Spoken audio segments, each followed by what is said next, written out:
I see that you're investigating the area. Well, it just so happens that I'm interested too. If you find any new and interesting leads, be sure to share them with me, alright? We don't have too many thoughts yet. Then why don't I tell you my hypothesis first? The way I see it. And I'll start it with that loud thud. The thud? Oh, you mean the sound that happened during the countdown? Yes, exactly. It wasn't terribly loud, but I suspect that most people heard it. It's just that everyone was awaiting the results of Linny's trick with bated breath, so no one paid it much mind. But now that the incident has happened, the thud has become an important clue. That makes sense. So, what do you make of it? I'm of the opinion that it may have been the sound of Linny's accomplice, Lynette perhaps, jumping atop the water tank or something like that. And when the pyrotechnics went off, she cut the rope, sending the water tank crashing down. But wasn't the noise we heard too loud for that? Perhaps the balance wasn't right, leading to a particularly rough landing. Oh, that's true. I suppose I must reconsider. That does remind Paimon, though. What was with that sound?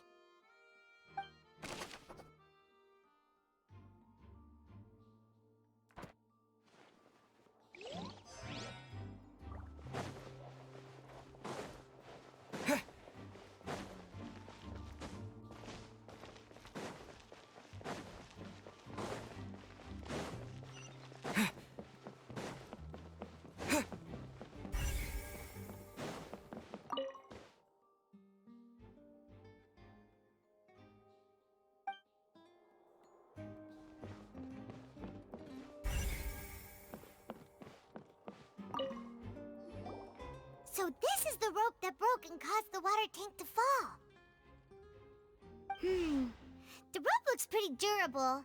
How can it be burned through so quickly by fireworks?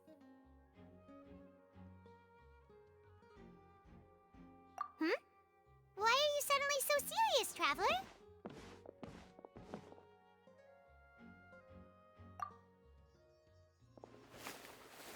Whoa! Look! This bit is made from different material! Most of it was burned away, but there's still a little bit of it left.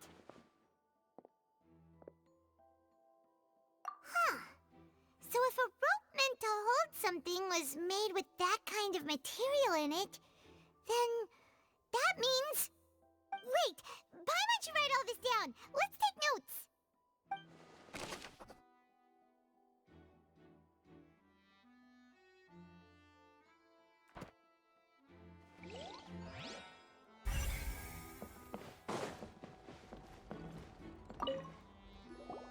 Hello there! What are you investigating?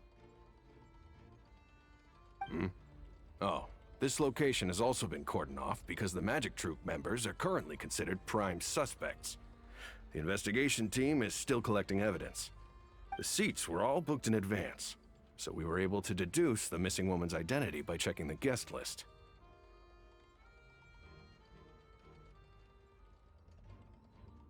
Sure, it's not like this is confidential information. We will publish it later anyway when we petition the public to help us find the missing person. Her name is Halsey. She's a painter from Fontaine who's made a bit of a name for herself. Apparently, she wasn't a regular at the Opera House, but she'd been feeling some pressure with her work lately, which made her decide to come see the magic show. The Magic Troop members all claim not to know her, and we have looked into her social connections. It seems that she has no personal grievances or conflicts of interest with the suspects. Simply put, she wasn't related to the Magic Troop at all, which matches the features of the previous serial disappearances. Were the victims of previous cases also chosen at random? That's how it seems to us, in any case. Apart from the fact that they were all young women of around the same age range, there really weren't any other connections between them. Okay then. No need to be so formal. If you do happen to see the missing girl, please be sure to contact us. It is of utmost importance that we get to the bottom of these disappearances.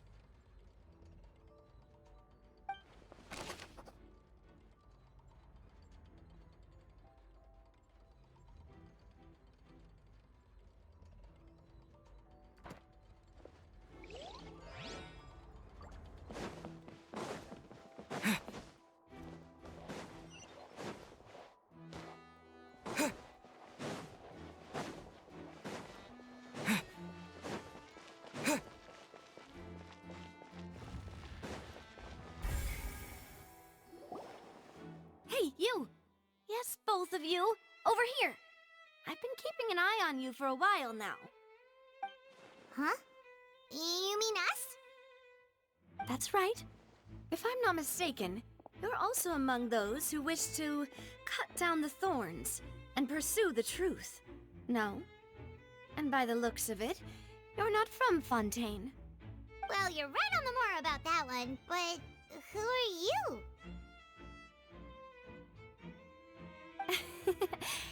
Have you never heard of the Spina di Rosula?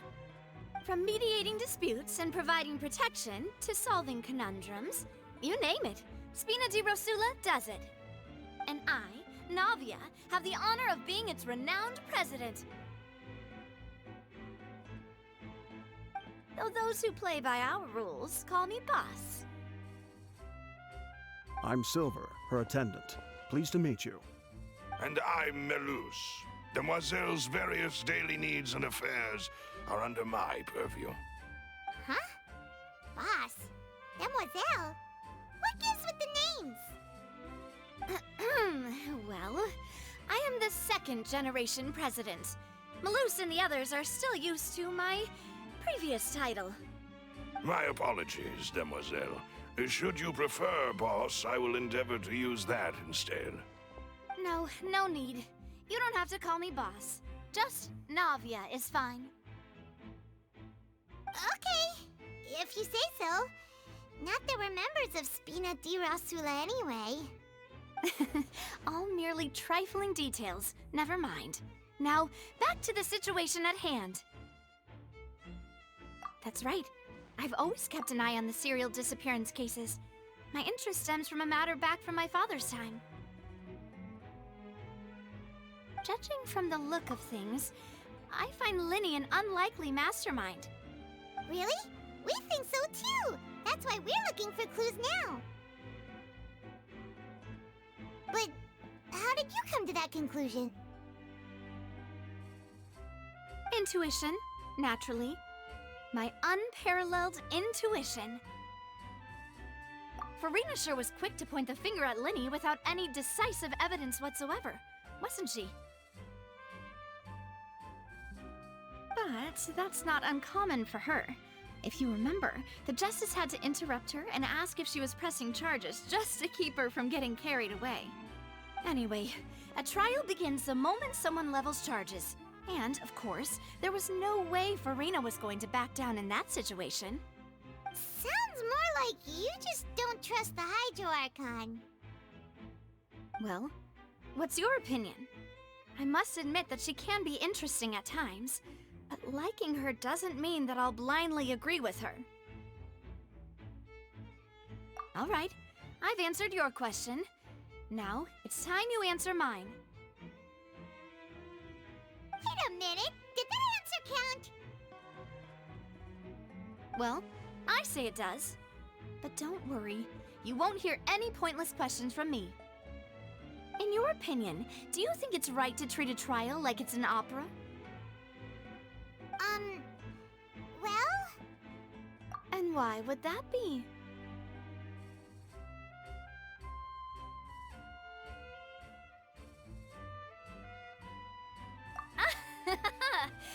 See, Silver and Melus?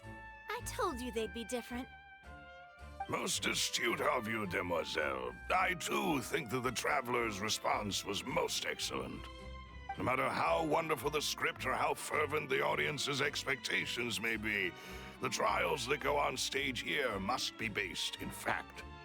And if that can be done, boss, then... All right, that's quite enough, Melus. Anyway, I like your answer. You passed with flying colors. Now, I need to make some preparations, following which our joint investigation shall commence. You two shall be my assistants.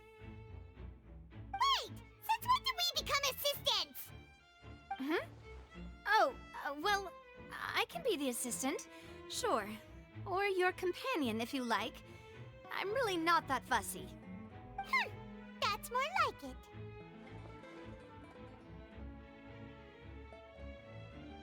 Far be it from me to brag, but I believe that Demoiselle's intuition will be instrumental in uncovering the truth. You wish to save a friend from false accusations, and we wish to unravel the disappearances. In this sense, our goals are aligned. You have a point. Huh. You're quite the talker, aren't you, mister? And what about you over there? What do you think? You seem like you've got something on your mind. I have nothing to add. Oh, alrighty then. We'll be making some preparations first. Just be sure to let us know if they start revealing Linny's tricks. Thanks!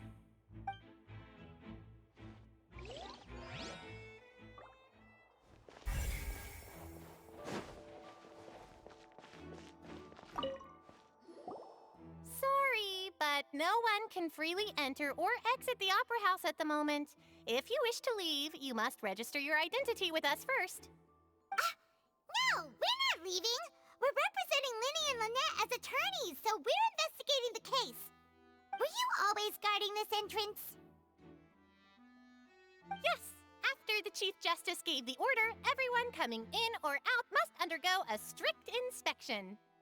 So, the missing girl couldn't have left from here. At least, not from that point on. I doubt there was much opportunity then, either. How can you be so sure, Well, because I was in charge of security near the entrance at that time. I couldn't see Linny's performance from here, which was quite a shame. Just my luck. But still, I did not abandon my post, and I stayed put no matter how loud the applause was. If someone had so much as even approached the door, I would have noticed it, let alone if they had tried to leave. We Melusines are good at that sort of thing, you know. So, it's safe to say the girl couldn't have left through here. Alright, thank you for your help. This'll be useful info.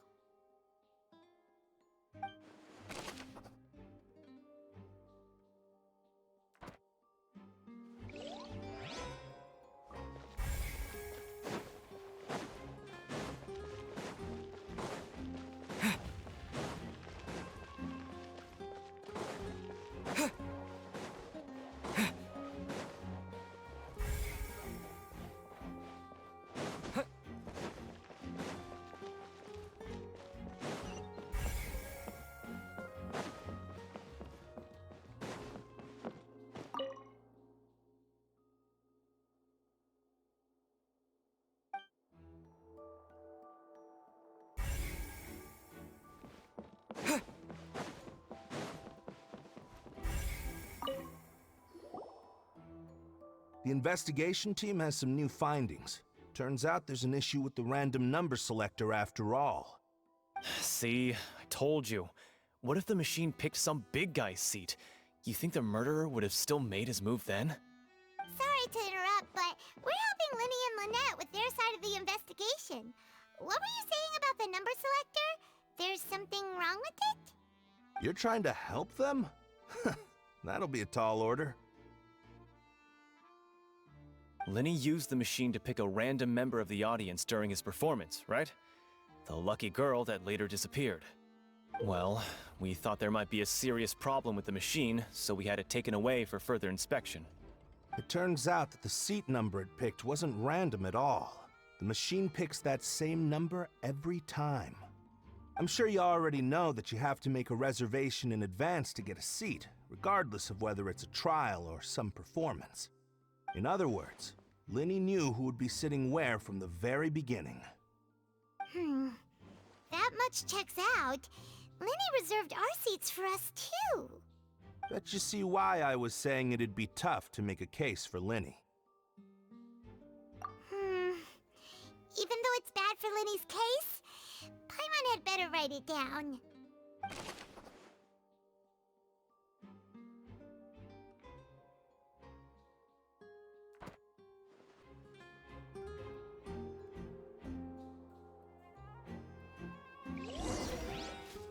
We've checked everything of note here at the performance venue.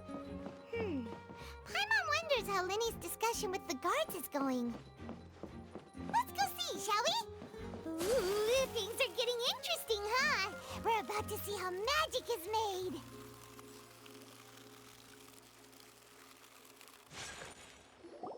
Understood. Then I will be going with you. Just so you're aware, I will be monitoring your actions and making notes as necessary. Very good. Thanks for being so agreeable. I'd pull a rose out of my hat as a gift for you if I could. You may spare the pleasantries. I'm just doing my job. You've arrived. Who's this? Me? I'm Spina di Rosula's guardian angel. If you've got a problem, I've got the firepower.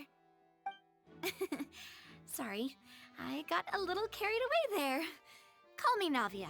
I'm a partner of theirs, and will be helping investigate this whole situation. And these are my companions. Would you mind if they join as well? Fine by me. Oh, new helpers? I would be most grateful. Well, let's just say we're tagging along. It's not every day you get to see the secrets behind magic performed on such a large scale.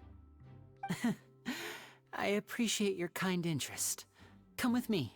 We'll be heading below stage. Huh? Below stage? Yes, a world of secrets is hidden beneath this magic box, prepared specifically for this switcheroo trick. But before I reveal everything, you should have a look first. Notice anything strange here?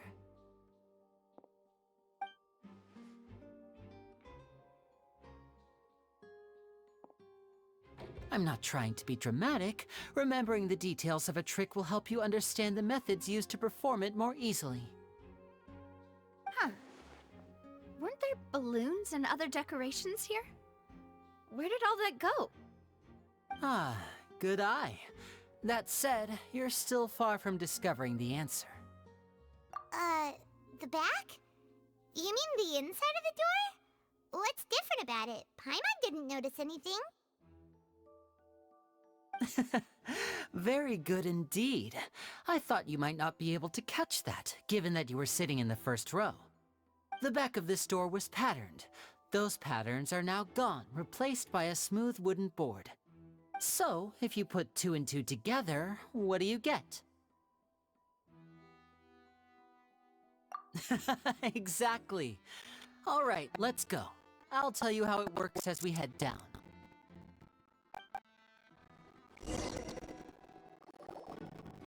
Oh, so there was a passageway underneath that box! I knew you'd figure out most of it as soon as you saw this place. The 2 magic boxes are positioned right above the 2 entrances of the tunnel. See this flatbed trolley? The box with the lucky audience member in it would be shuttled over to the other side using the trolley. This trolley can raise and lower and even rotate, ensuring that the box will face in the right direction.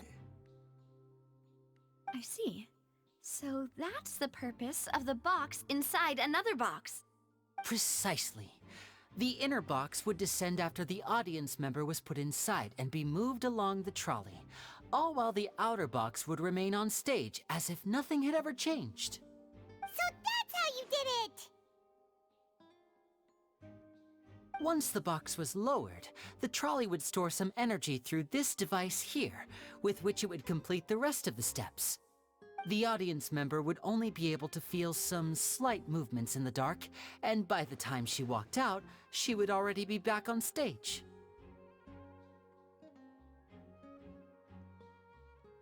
Right!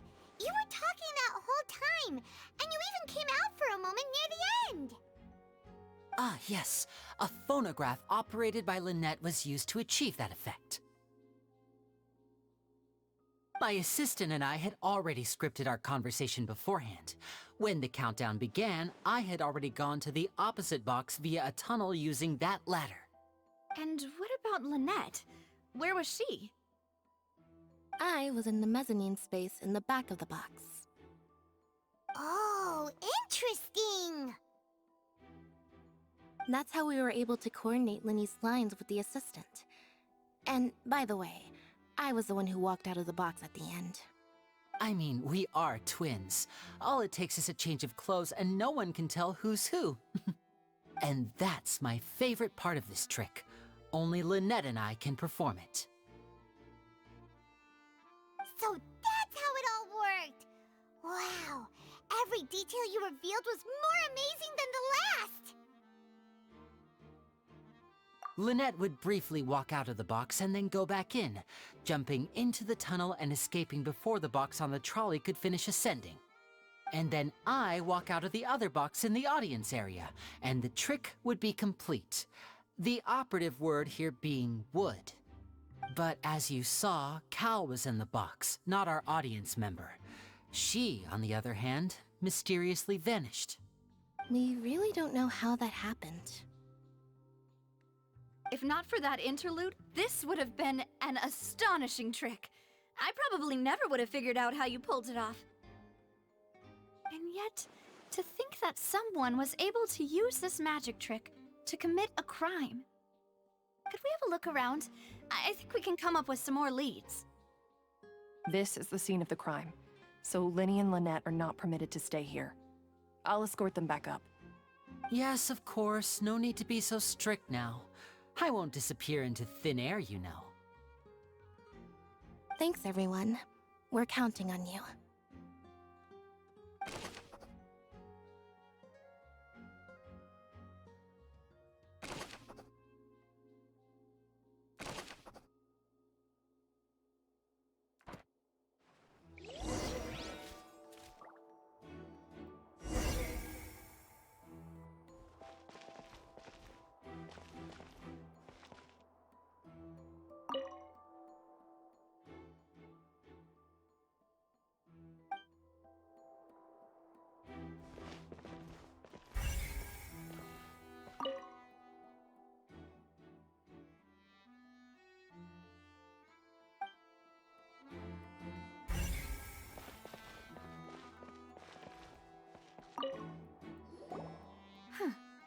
What's this?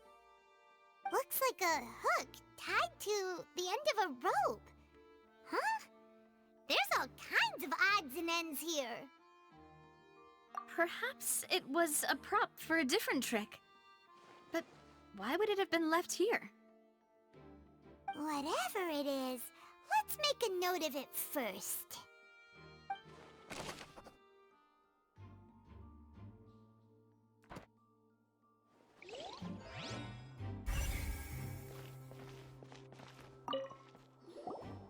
The floor is wet. Please be careful not to slip. Speaking of which, why would there be water here? Oh, Paimon knows! It's one of those tricks where you pour water into a jug and then flip the jug over only for the water to disappear. And here's a broken vase. Huh. Did the trolley knock it down while moving? That can't be. The trolley moves along tracks from start to finish. It couldn't have hit the vase at this distance. Let's note this down too and think about it later.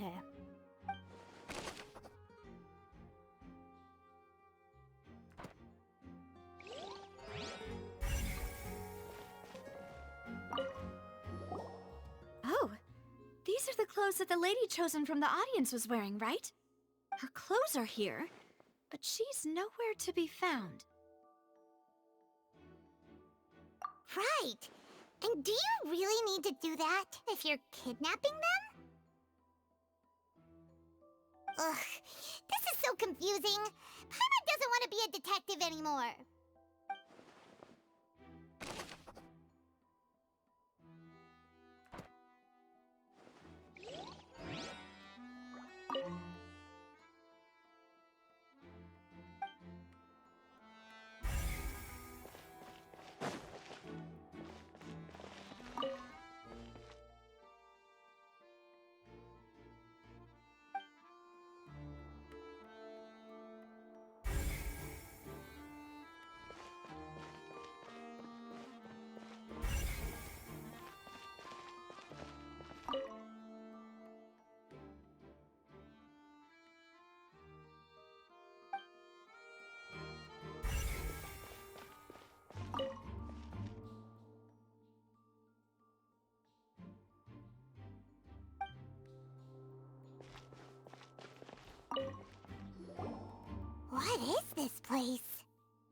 It seems someone could fit through here. Huh. Could this have been the suspect's escape route? Alone, perhaps. But if they had to pull another person with them, the space would be too narrow. But there are no other ways in or out of here.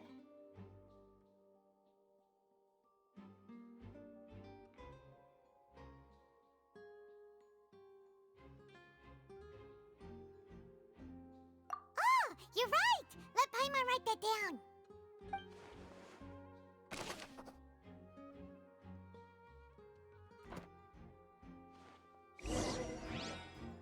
Seems we're just about done investigating down here. Yes. Let's head back up.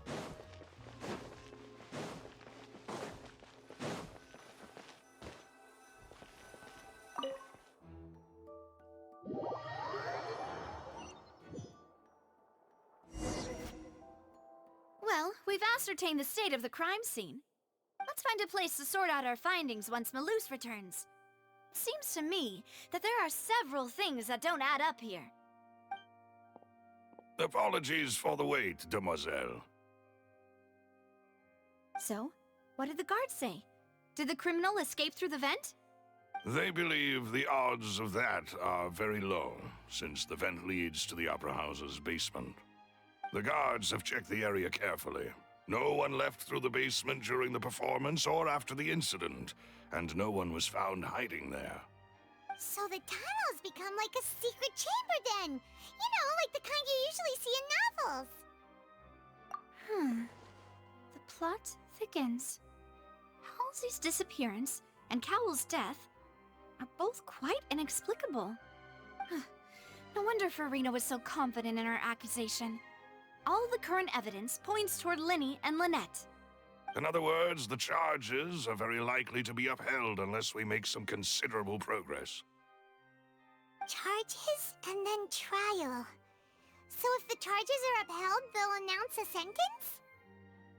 That's right. This is how a trial goes in the Opera House. During the proceedings, the Chief Justice and the Oratrice will hear statements from both sides. That's right.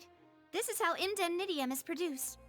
The statements from both sides, the defenses from attorneys, witness testimonies, and even the audience's emotions will all be projected on the Oratrice. To put it simply, it's as if the Oratrice has its own will, and is a judge in its own right.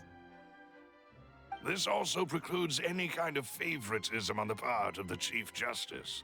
And not that this has ever happened anyway. Once both sides have finished speaking, the Chief Justice will make his final decision. This, too, will be used by the Oratrice as a reference. Then, finally, the Oratrice will be consulted by officials. The result it returns is the will of justice itself. Huh? So that machine is the one that actually decides? Paimon thought Neverlet called the shots. In practice, there is very little difference. Both have always come to the same judgment, which is why people have great faith in the Chief Justice. Ah, yes, the guards also asked me to convey that none of us will be allowed to leave this place before the trial. Huh? Why? Because we've chosen to act as the twins' proxies. That makes us persons related to the case. They're concerned that we might be colluding with outside parties, or that we might find outside help to disrupt the case. And even if that were not so, it could prove problematic if we happen to spread key information about the case ahead of time. I'm ready to break out at any time. Whoa, whoa! There's no need for that! Paimon thinks they have a point. That said, are they providing food? Of course. I just hope you don't mind the lack of options. I'm afraid that catering to all tastes is not in the cards, nor is any guarantee of balanced nutrition. In that case, let's just sort out our findings together here. Pity. I was hoping to take you to try some of Fontaine's famous desserts, too. I mean, what better way to properly think through our findings than over some tea and sweets? Huh. Breaking out suddenly doesn't seem like such a bad idea after all. Just kidding, just kidding. Paimon will still do her best, even if there are no snacks. What do you mean, no snacks? Of course we'll have snacks. If we cannot buy some, then we'll simply make some. Huh? Here? But how? Understood, demoiselle. Everyone, please come with me.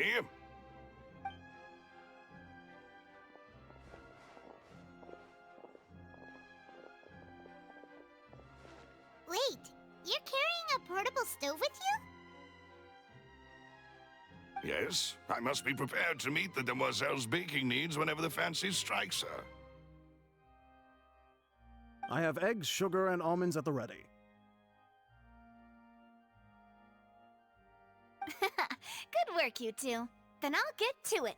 Please sit tight for a moment. You'll get to taste my awesome snack soon enough. These three are quite the interesting group.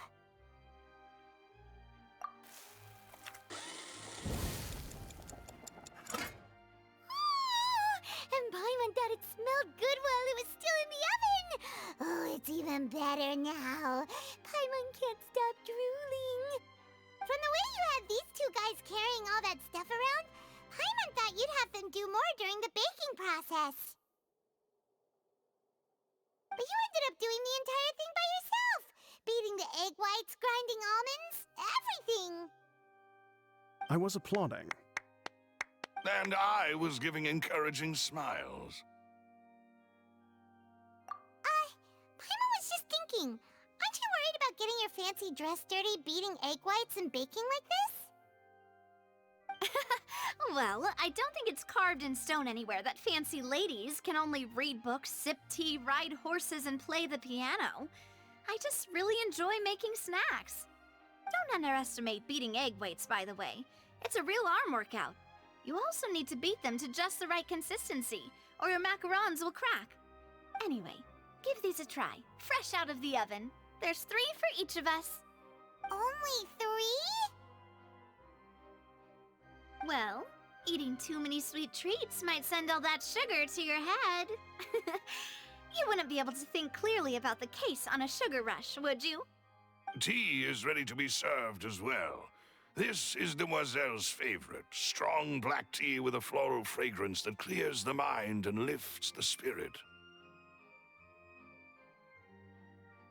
No need for concern. I'm merely doing as I should.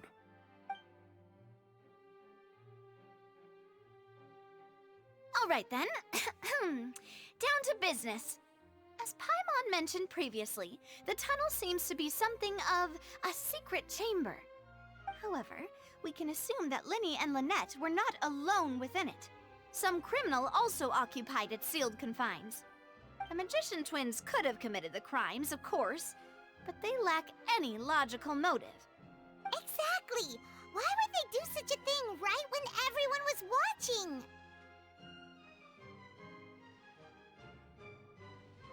The flower vase and the thud we heard during the performance could indicate some altercation between Halsey and the criminal in the tunnel, resulting in the shattering of the vase, the discarding of her clothes, and her abduction. Perhaps the criminal thought that since she was chosen from the crowd, she would be too easy to identify if she was still wearing the same clothes. Paimon thinks that makes sense, but the real trouble is... True. None of the clues we found thus far support the existence of this third person. But the only people left to consider are both technically victims, whether it's the missing girl, Halsey, or poor Cowell. Huh. Could Halsey have secretly made modifications to the magic props in order to murder Cowell before making her escape?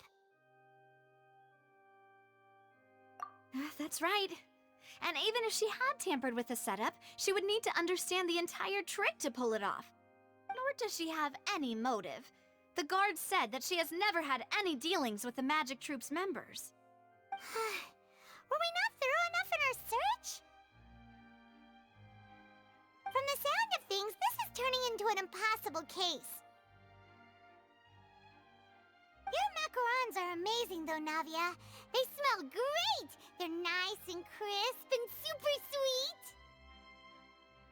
They are my specialty after all. And I see you've already had 5 of them. What? 5? Oh, that can't be right. Paimon only counted 3, honest!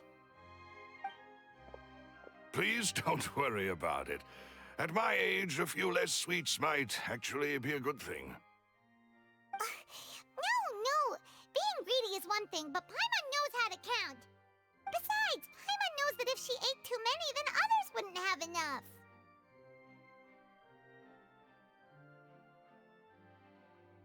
Wait, even you don't believe Paimon? How could you?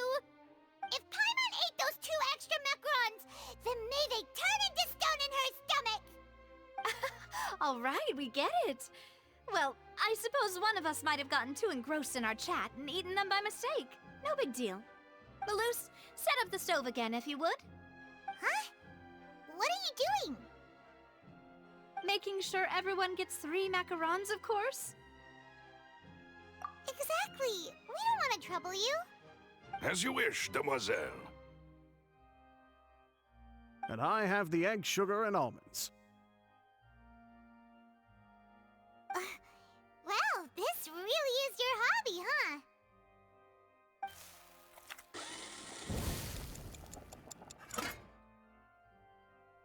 Well, that's it for snack time. I'm going to have another look around the area. I don't know what we're looking for yet, but we've still got some time. As attorneys, I suggest the 2 of you think the case over again. It would be awkward if you got all tongue-tied on stage during the trial. All right, thanks for your help, and for the snacks. It was nothing. A small task for the Spina di Rosula. Silver, Malus, it's time to go. I'll be back if I find anything new.